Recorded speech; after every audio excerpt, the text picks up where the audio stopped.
Emmanuel Macron rend hommage à Alfred Dreyfus à l'occasion d'une première journée nationale contre l'antisémitisme en France. Le chef de l'État préside de la journée nationale des commémorations et de la reconnaissance de l'innocence d'Alfred Dreyfus, 120 ans jour pour jour après la décision de la Cour de cassation de le réhabiliter.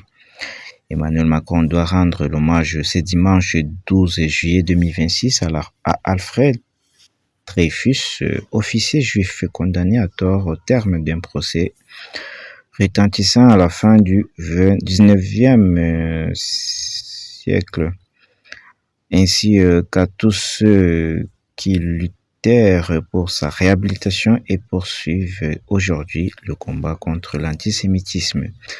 À Paris, le chef de l'État présidera la première journée nationale de commémoration de la reconnaissance de l'innocence d'Alfred Dreyfus. La cérémonie aura lieu tout près de la cour sur l'île de la Cité, en présence de descendants d'Alfred Dreyfus, de représentants de l'État et d'élus.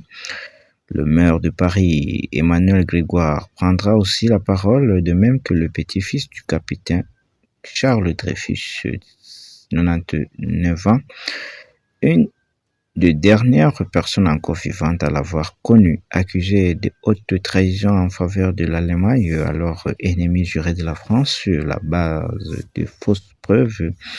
Alfred Dreyfus fut condamné à la déportation à perpétuité le 22 décembre 1994 dans un climat politique enflammé par un antisémitisme profondément enraciné.